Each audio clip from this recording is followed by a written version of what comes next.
This is Rocky Snyder. At the tone, leave your name and message and I'll get back to you. You know what? I used to weigh 90 pounds, but now, through hard work, determination, perseverance, never backing down, not stopping, remaining focused, never veering off track, not looking over my shoulder, never dying, no days off. Now, I got bigger muscles. Okay.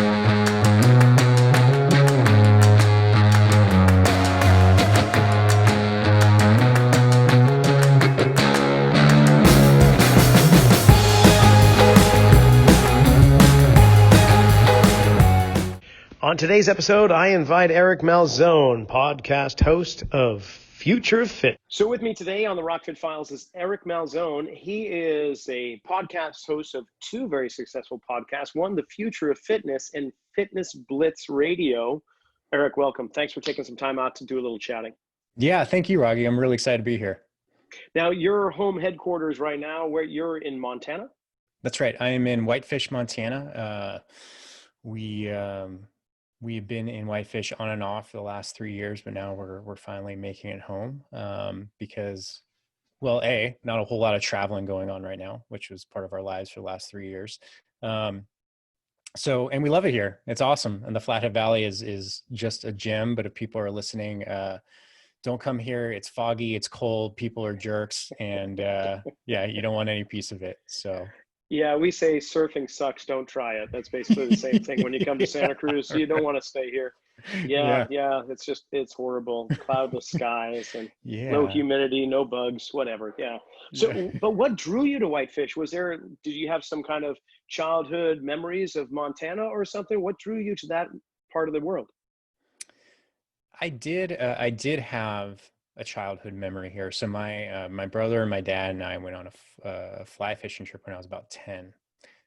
So we actually flew into what I remember, Missoula, and then we went down to the Clark Fork and the Bitterroot River, and we fished all around there for 3 days. And I had a great time. It was my first introduction to fly fishing, but that's not actually what drew me to it. I've always loved Montana. Honestly, my impression of it back then was that it was just a ton of space, not a whole lot going on, not a lot of people, not a lot of culture, not anything like that. And some of that could be argued to be true to this day, but that I didn't walk away with a super favorable impression. I just knew that I loved the outdoors.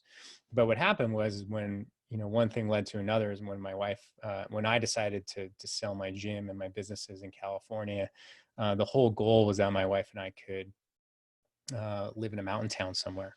And we kept talking about it and all the time. And then one day I just came home like, you know what, I think I'm ready. Like, we keep talking about this mountain homes, mountain towns someday. What if I sold the businesses and we did it now? And she's like, well, why don't we go live in a bunch of mountain towns? I'm like, well, that sounds even better. So we did. And that was, so we've been for about 3 years, we moved, let's say we lived up in Truckee, and then we lived in Bend, then we lived in parts of Washington, lots of British Columbia, went to Montana. So we had a map of Western North America with a bunch of pins and needles in it that we wanted to go check out. And initially the goal was that we were going to kind of go up through British Columbia, start coming back down, spend our winter at Whitefish, and then go through, Utah, Colorado, Arizona, and all these other towns. But we hit Whitefish and kind of stopped. And, wow, nice. And we decided that we loved everything Montana north. So we spent a lot of time in British Columbia and in Montana looking at different areas, but every time we came back to Whitefish, it just felt like home. And so now it is home.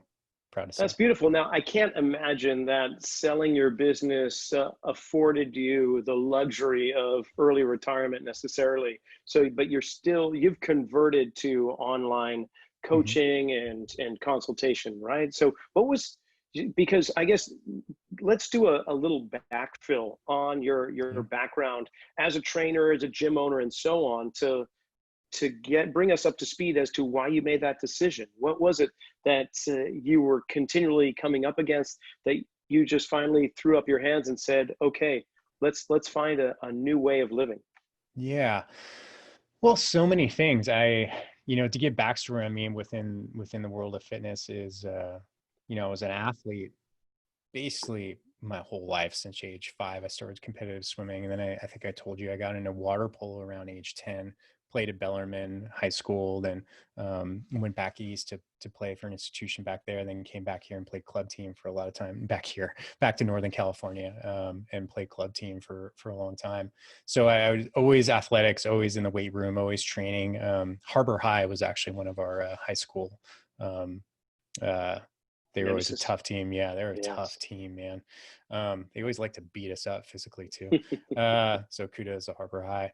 The so when I got I got a text message.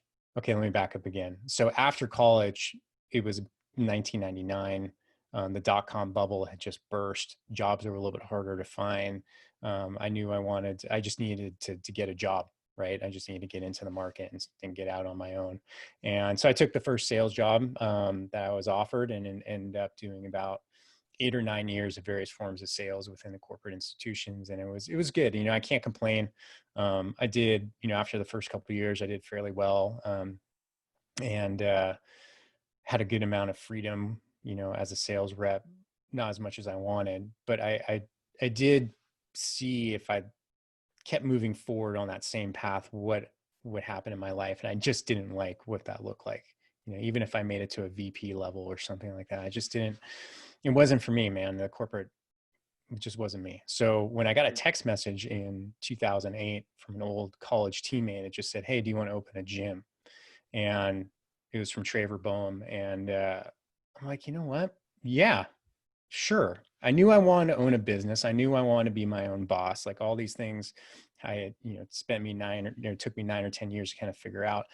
The type of business wasn't necessarily as important as me just starting it. And when he said that, I was already a member at a CrossFit gym in San Francisco, which was Jack LaLanne's grandnephew, Chris, right? Uh-huh.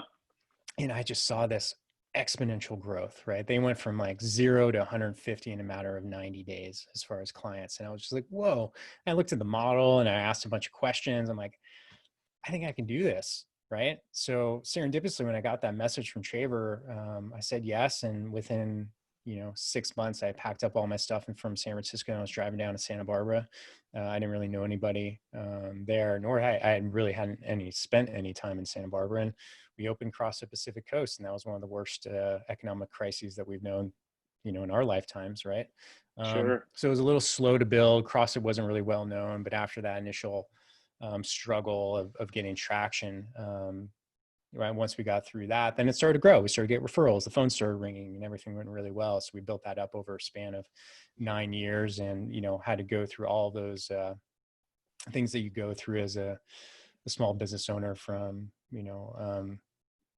getting loans to buying out my business partner, to moving, to getting aggressively other gyms coming after us pretty hard, to near annihilation due to landlord issues, you name it, right? Like going through all of that was a great learning experience. And eventually, to get to your question of like, well, why did I decide to make a change, is I do love coaching. I coached thousands of people through my gym, right?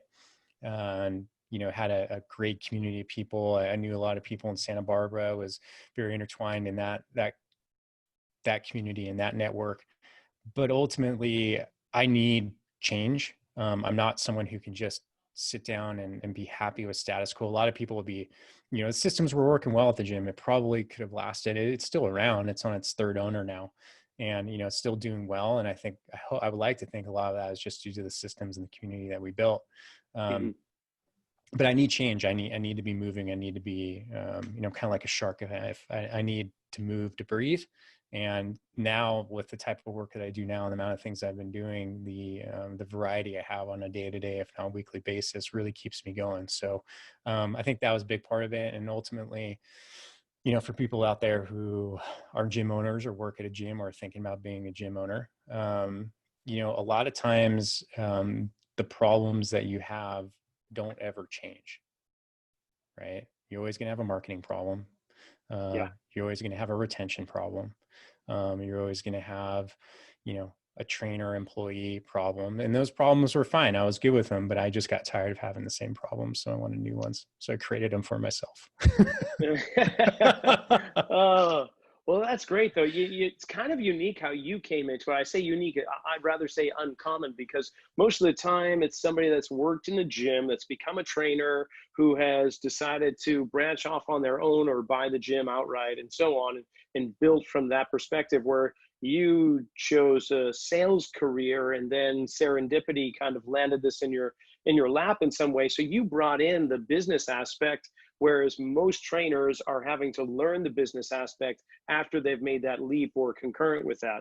And I think one of the pitfalls for most trainers, and you'll probably agree with me, is kind of like the E-myth, you know, where the trainer is mainly technician. They know the technical skills and they have this entrepreneurial dream, but it makes up a small percentage of their personality. And what's missing is the systematic management style that will allow the trainer and the technician to get to the dream of the entrepreneur. It's those steps in between. I think for many businesses, that's what really is the downfall of many gyms, or for that matter, restaurants or whatever, that open up their doors that try and do it. The technician thinks they can do it all and realize, oh, there's a lot more running your business. You came in it from actually the management, in a way, perspective, and then developed more entrepreneurial and technical skills as it pertains to the CrossFit WODs, coaching, and so on. So it's very interesting. It's no wonder that you've succeeded in this. But you have one of the podcasts that I've been enjoying called The Future of Fitness.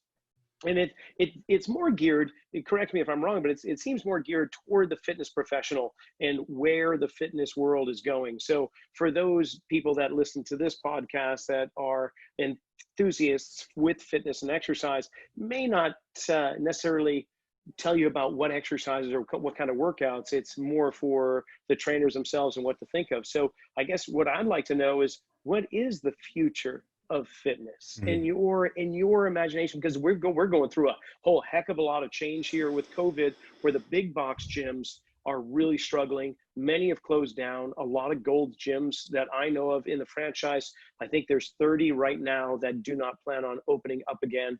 24-hour here locally, or the chain filed bankruptcy within the first couple of weeks that we went into shelter in place. There's a huge shift occurring. And so what is that going to look like, do you think? It's $1 million question, Rocky. Yeah. Yeah, it really is. And, I actually, this morning, I tried to organize my thoughts because I knew that was a question that you were going to ask. And there's a lot of different things to that. So, we talk about the future of fitness. One of the reasons I started that podcast in December of 2017 is that, to use a hockey analogy of the great Wayne Gretzky, right, is you want to be skating to where the puck is going, not where it is right now.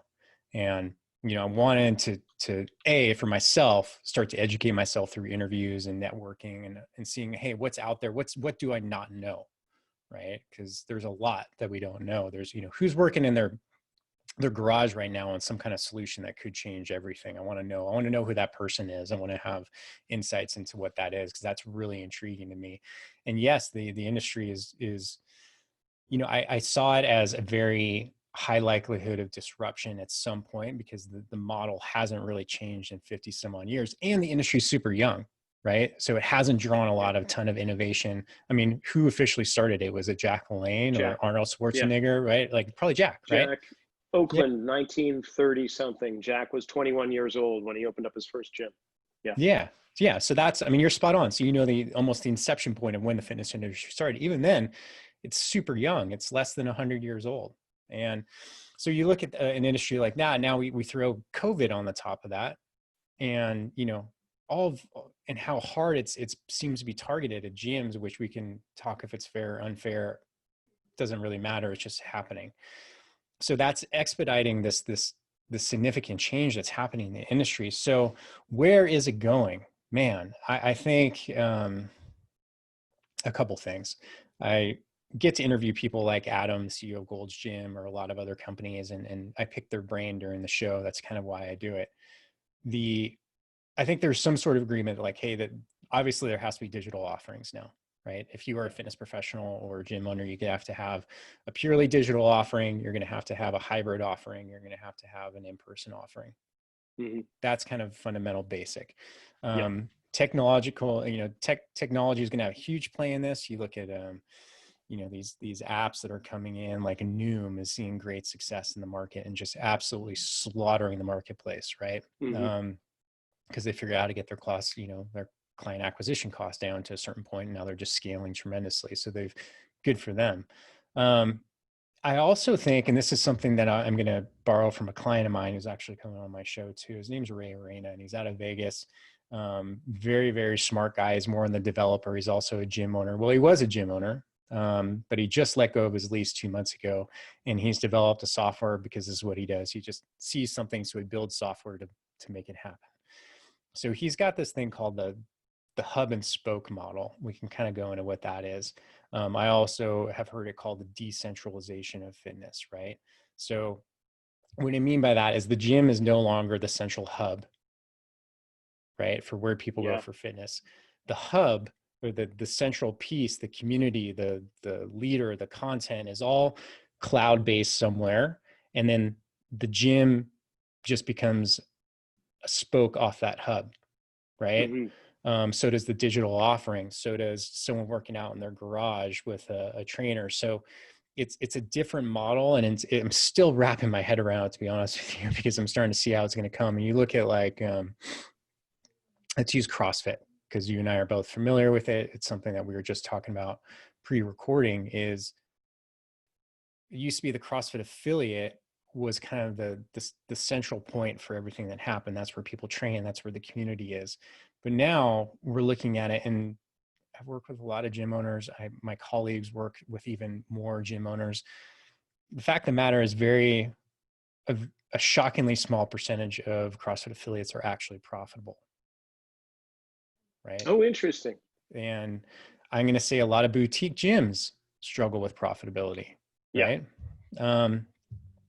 So is that model viable? And is this going to force us to find something better where it's not high overhead, high cost? Because, most profit margin, if you're a gym and you're running at a 20% profit margin or better, you're doing great, right? Yeah. Which if you look at, if anyone's investing in stuff and they're like, well, that's the best you got, it's 20%, right? Like, that's not 33% is the target for most businesses. So we've already accepted a lower standard of profitability within the industry. So we're just like, cool, 20%, right?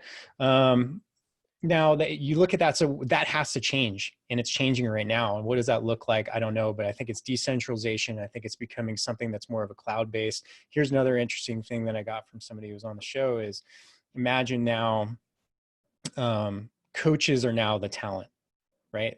That's the thing, is like, if you are a great coach, great trainer, there's never a better time to start creating your content, because we're starting to see possibility of something like a record label model starting for fitness professionals, right? So who's the next Shakira of fitness, right? Who's that big personality who's going to get out there and people are going to want to follow and buy their content and invest in their programs.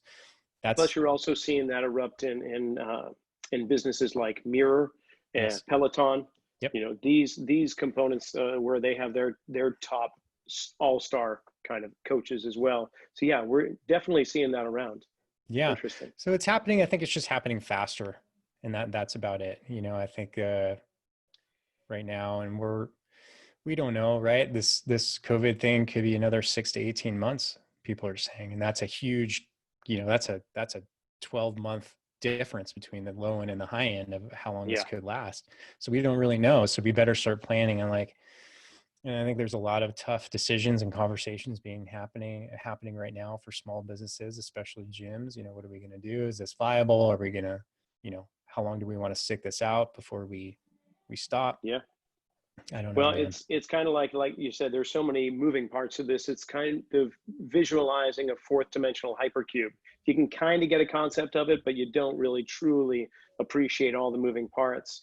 For instance, here in our studio, I call it a studio, but honestly, what it is currently, with the restrictions that are placed on us, where we aren't able to bring clients into the studio, but we must do curbside training, outdoor training. It's really a public storage or a storage warehouse for fitness equipment.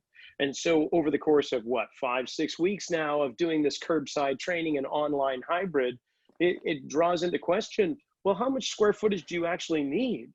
And then it draws into the other question that I think everyone's really kind of starting to ask is like, do I actually need a gym in which to get the workouts that I need? A lot of people have found through COVID that, oh my gosh, actually not going to some of these workouts or to the gyms that I've been going to, and I'm just getting outside and biking, walking, running, hiking, my body feels great. So then that draws in the question, well, what about the types of programs that people are going through and all this heavy lifting or high intensity training that is continually breaking them down while their body is structurally getting weaker and weaker with every passing day because we're in these kind of confined quarantine locations. It's really interesting. So yeah, I don't put money on any kind of bet for what the future of fitness is going to look like. The only bet I would put is that it's going to be a lot different than it was last year.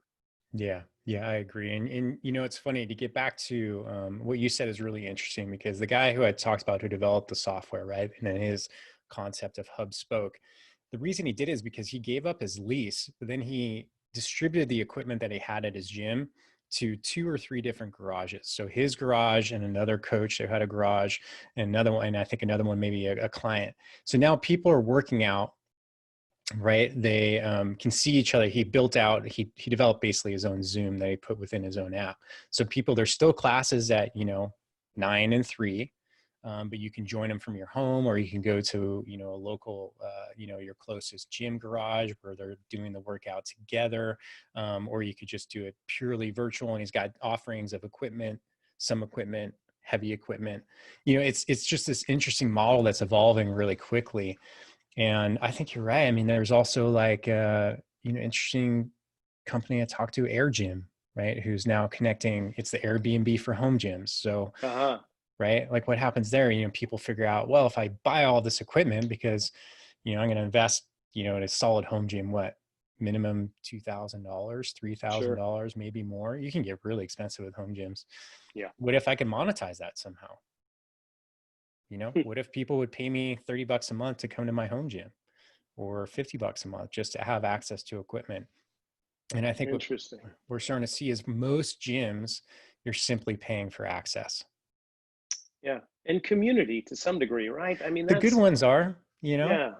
but That's the one thing that if nothing else came out of CrossFit, was their brilliance at building community. And others have tried to emulate that since 2000, since CrossFit began.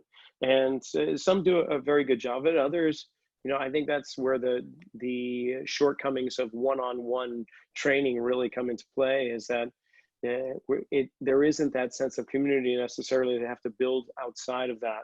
And with this quarantine that has been, I say quarantine, shelter in place, whatever the restrictions that have been placed on us with COVID-19, now more than ever, we have seen the importance of community. Whether it's, I won't say false, maybe artificial through Zoom meetings where we get everybody on the screen together. There's some semblance of community there, but the actual physical being in the same room with one another, it doesn't compare.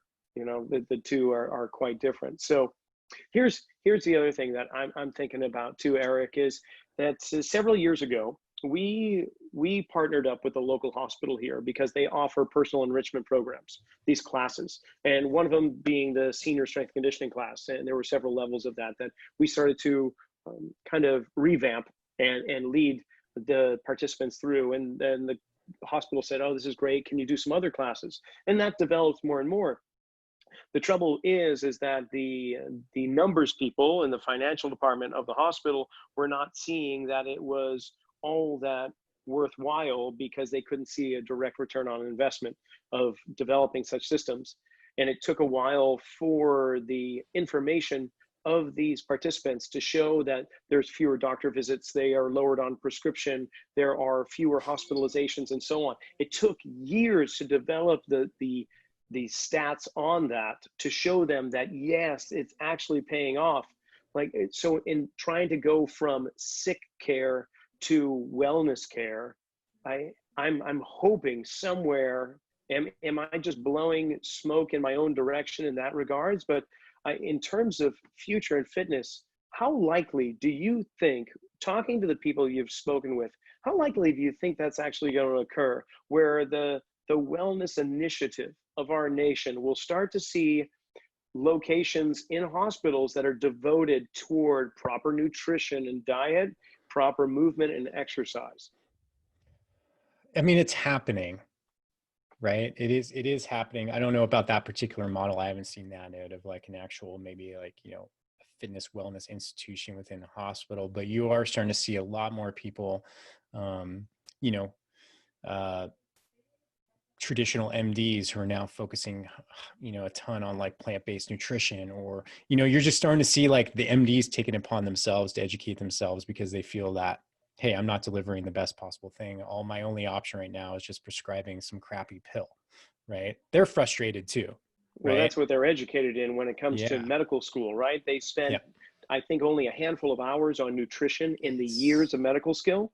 And then shocking. biomechanics, we can throw that in there, a couple of weeks of learning how the body actually moves. Most of it is about drugs, symptoms, and everything that goes along with prescription medication. Yeah. And I So, think what we're talking about here, the key to that scenario comes down to two things: is communication and trust, right? Can the medical profession and the fitness and health profession communicate effectively on a patient level to get everyone on the same page for that particular patient, right? And then secondary is, how do we get those parties to trust each other? How does a medical professional or a fitness health professional gain enough credential or build trust in the eye of the medical professional where they refer and they communicate and they feel like they're on the same page and the same level? So that's like a fundamental change. So now, how do you fill in those gaps? Then, well, there's a lot of technology that's driving that way, right? I think today at, you know, in about an hour, I have someone's going to show me a platform that they have or something like that. So it's happening. I just don't know if it's ever going to happen as fast as we want it, Rocky. yeah, sure. And Yeah. and then the other element that we didn't bring into consideration is the profitability. How are Mm-hmm. you going to monetize the program so that insurance companies and then the hospitals will benefit from it from a financial perspective too? Yeah. And currently, that's not happening. The hospital here in Santa Cruz that we've partnered up with, it is one of over 100 in their network, in their consortium. And it's the only one that offers programs of this type, which unfortunately are on hold due to the COVID restrictions. And of course, we're talking about seniors and elderly, one of the Mm-hmm. high risk categories. So of course, that makes sense that we're not doing it there, but we are trying online, which of course now you're dealing with technical savvy and whether people can access the internet to get onto these places, and then what do they have at their own disposal at their house. So yeah, I don't want to be a naysayer. I don't consider myself pessimistic. Maybe in this category, it'll be more realistic, but it is going to take a long time for that to happen.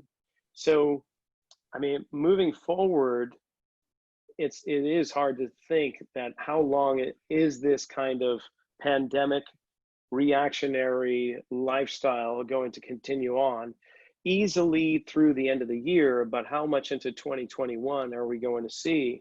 So what are the bright lights off in the horizon that you see starting to shine? What can we look forward to through this kind of transmogrification that we're in right now? Yeah, and it's interesting because I was just joking about this with somebody the other day. It's like, what's the likelihood that after the election in November that COVID just disappears out of the media cycle, right? And then we're like, oh, you know, actually everyone's pretty healthy, turns out. Anyway, I don't make your show political. Well, you are in Sure, Montana, and you yeah, know if that's conspiracy stuff, well, it's everywhere. So yeah, go for it. yeah, I don't want to do that, but I do think that anytime there is disruption, anytime that there is a shift in status quo, consumer needs change, that's when innovation takes place, right? I mean, when, as an entrepreneur, which I, you know, at the core, I think I'm not to put a label on myself, but it really is what I am. I like the change. I like innovation. I love problems. I love these things, right? And when something like this hits a community or a planet for this case, consumer needs change. And when consumer needs change, that means that there's new problems to be dealt with and new innovation to take place. And as an entrepreneur, that gets you really excited. You're like, okay, cool. There's new, fresh problems, right? This is my opportunity to break free and you know, get ground in a market or whatever it may be, really make an impact. So who wins in those scenarios? Well, the consumer always wins. So that's the good news, is that I Sure. think by nature, we're going to figure out in the fitness, health, and wellness industry a better way to serve the needs of those who want it. And I also think that traditional institutions are getting shaken, which leaves opportunity for new ideas and new concepts, right?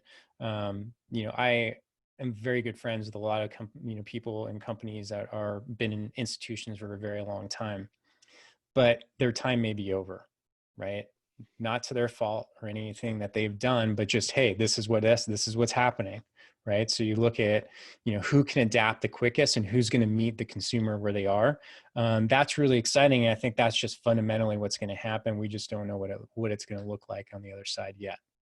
Yeah, good point. I mean, when it comes to war, famine, Mm-hmm. disease, if we look at it historically, these are the times where the most innovation in humankind has ever emerged from. So yeah, that is a bright note for that matter. And whenever there is change, there's going to be winners and there's going to be those that don't.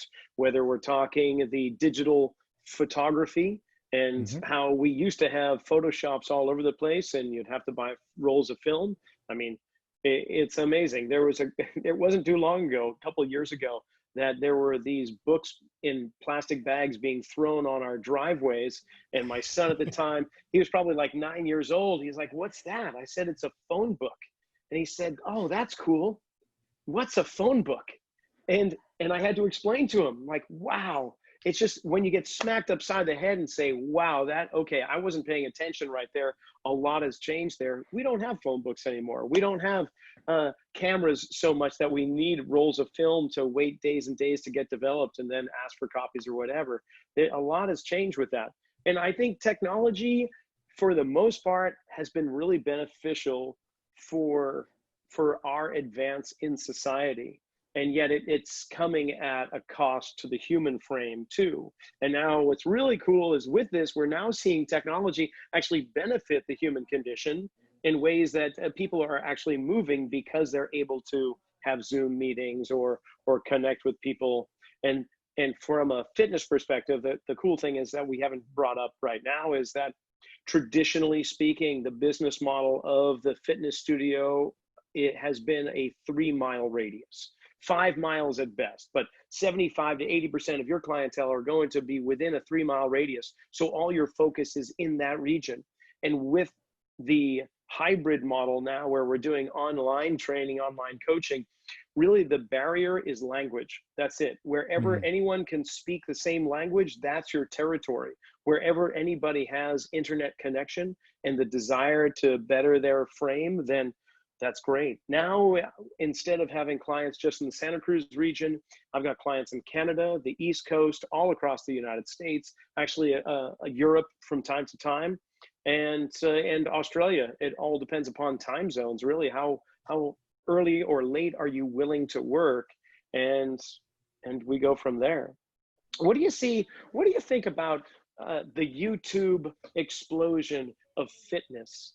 We haven't really, there's so much out there that it's a dangerous tool. It's like it's giving a shotgun to a small child and say, go at it. I mean, there's so much erroneous information piled in with some really awesome advice and insight.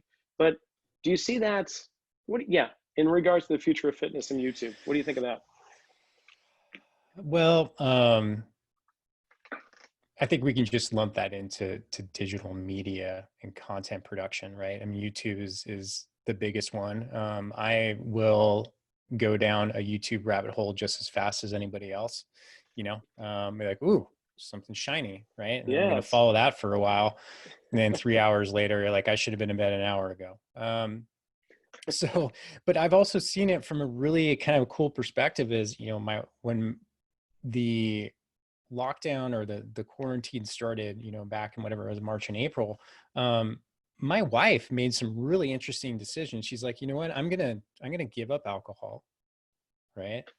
And that led to, well, I think I might as well start cleaning up my diet. So she's moved us towards like almost an 80%. I don't believe in ideologies, but we're mostly plant-based now. I eat really high quality proteins when I do, and I'm feeling good about it. My wife has lost about 20 pounds in a healthy way, right? And Fantastic. she's not a large woman, and she's 5'5", 5'4". So, and then she's really gotten into yoga. She just decided to do this, 20-day yoga challenge with someone that she saw on YouTube, because she just liked the way she talked and she wasn't super yoga-y, right? Now she has a daily habit where she subscribes to this thing on YouTube, and she does 20 to 30 minutes because she really likes this particular yoga instructor, right? So Mhm. when I look at that, I'm like, man, it can't be all bad, like it's really changed her life. She's now supporting this person by paying her subscription dues, like that's the model that worked the way it should, right? It's like, Yeah. hey, you kind of give people a little bit to try, see if they're part of, your tribe, and then when they're ready, yeah, they could still get it for free, but they want to support you anyway, right? And they want to invest in you because they're now part of what you do. So I see it unfold that way from a personal standpoint. I'm like, that's beautiful. That's the way it should be, right? You There, find a great coach, you find a great instructor, and it works for you. well, there needs to also be, I'll say, a pinch, whether it's a financial pinch or some type, and not a struggle so much, but something that challenges you to change. Yes. We're going to change by motivation or inspiration, and sometimes combination of both. But if people are always given something free, then there's no value to that more often than not. So there needs to be something where people have to give a little bit of themselves to get what they really want back. So the subscription basis is phenomenal. Just side note there, you're saying you do have a little bit of high quality meat, and living in Montana, I think that's really critical to your lifestyle. I mean, you'll get thrown out of the state if you start talking vegan on them, I'm sure. So Yeah, I don't yeah, we don't talk about a whole lot. yeah, probably not a good idea. But here's the thing is there's a lot of actually, a lot of people here who who eat really well. The farmers market here is booming, and you just look around and you're like, man, these are really healthy looking people. And people do, I don't know how much meat people eat, but when they do, there's a good percentage of them that are eating elk, right? Uh-huh. Yeah. Grass-fed beef or lamb, things that are actually harvested here locally. And Yeah. that's really cool. That's just, not, and you go to the store, you still see the same, level of proteins that you do in any other state. But I do Sure, believe but you people are a got little more, bison ranches yeah, we nearby, got I'm sure, bison, right? Yeah. bison, elk, all of it. It's all delicious. Moose. Um, and it's really high quality meat. And I think, so I want to get back to the thing about the digital stuff too, is that, Yeah. when we first saw this pandemic hit, well, most fitness professionals, or a large percentage of them, not most, just a lot, started giving it all away for free, right? Facebook Lives, their YouTube channels, all of that. And, maybe for a short period of time, it was like, okay, people who they train with in person kind of followed them for a little while, but we all know that that didn't last very long. And I think now the question is, I don't have the answers, but I think I ask better questions, is how do we create a stickier experience with the technology that we have in hand? How do we make YouTube stickier? And you're right. When people pull out their wallet and they invest, right? There's something there, right? And it's really important. And I think one of the things that fitness professionals, and I lumped myself into this for a while too, is we have this martyrdom syndrome of like, but I love helping people. I feel like, money shouldn't be an obstacle for me to help people. So I'll just do it at a low cost, or I'll do it for free, or, whatever it may be. Stop doing that. Stop Yeah. it. Right. You provide a great service to people. People can pay you. So many times I presume someone walked in my door in the gym. I'm like, oh, they can't really afford my highest end service. Next thing you know, they walk out with a $5,000 personal training package, right? Because they value that. So I think that's something that, the question is, how do we take these YouTube or these digital media experiences through fitness, and how do we add an extra layer of experience on that, whether it be from online communities or interactive, even like stuff like, look at what Peloton's done, right? how they've created a community digitally through their content and throwing emojis out there during live classes and calling people out by name. And, and then next people tend to know each other because they show up at the same time. And, I know someone from Australia is going to show up at the same time I show up in mine. It's like, how do you create that community and that feeling and that experience that's different than everybody else? And that's the important question. And I don't know what that is yet, but there's a lot of people doing it. Yeah, but I could see that happening. It took me quite a while at the constant urging of my wife for us to do what it was that you were just referring to in terms of rates and so on. We are one of the highest level services per dollar here in our area.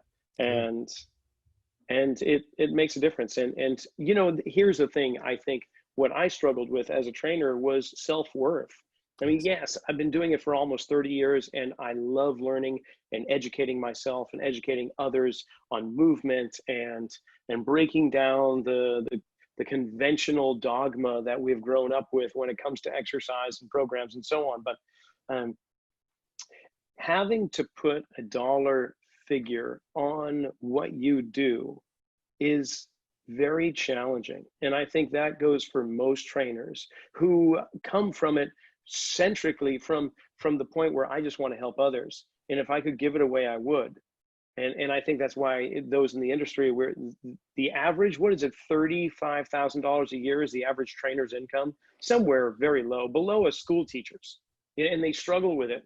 And of course, the average trainer has the split shift where they have to wake up at a god awful hour at 3 or 4 in the morning, and they see their clients till about 10 or 11 in the morning. They take a little break, go home and collapse, and they eat out of Tupperware containers all day long, and then they go back in the evening and work for 3 or 4 more hours, and then they have to be in bed before the news even comes on, and they start their day over and over again.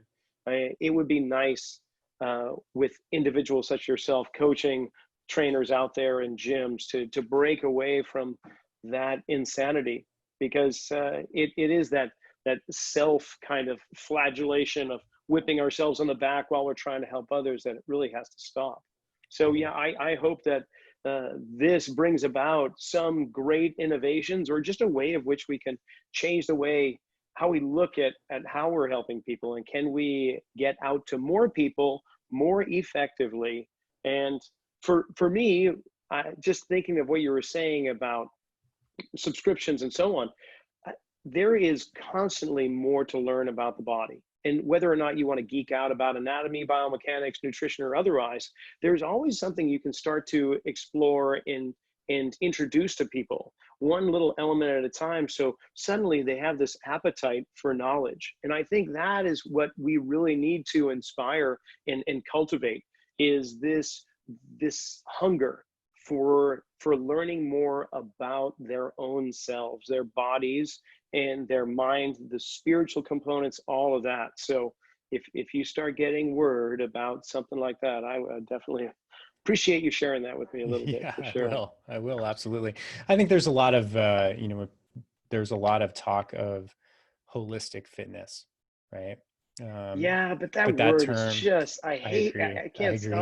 That word has just been, as soon as you think about that, I'm instantly in somebody's yurt where there's some smudging ceremony, and it eliminates a huge component of the population. A huge demographic says, oh, there's that holistic word again. Yeah, say the word holistic in Mississippi or deep in Ohio, or for that matter in some parts in Montana, and you'll suddenly hear this shotgun kind of just loading up.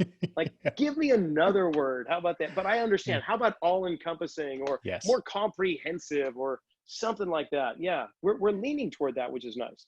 Yeah, it's funny that you say that. So, really quick anecdote. I was asked to join a mastermind group and talk about podcasting, and they asked, "Hey, what's one thing that you think is played out?" I'm like, holistic.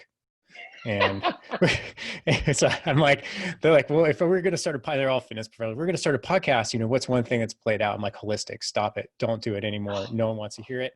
And they're like, well, what's something that, is hot? I'm like, plant-based, plant-based is going to be here for a while because it's it doesn't have the same, we all know it's vegans trying a new route, but people who are really adopting are like, well, maybe I just don't need to eat as much meat. Yeah. Or maybe I just have more variety of plants and vegetables. Like, whoa, that's revolutionary, right? But that's what's going to be hot for the next year or two or more is going to be plant-based. So you kind of ride these waves of terms, and, you know, holistic right up there is right up there with me as far as like self-manifestation or something like that, where I'm like, Yeah.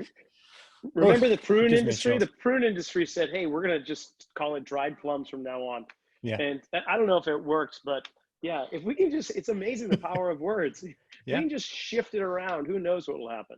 Well, Yeah. Eric, I know our time's kind of coming up here, and I really appreciate you devoting a little bit of your day to just exploring with me a conversation on hopefully what is to come in the world of fitness, and what we can look forward to, what we might want to avoid. But if people want to check in your podcast, first of all, let's promote your podcast here. You've got two of them, The Future of Fitness and Fitness Blitz Radio. Can you tell me just what your elevator speech is between the two? Yeah.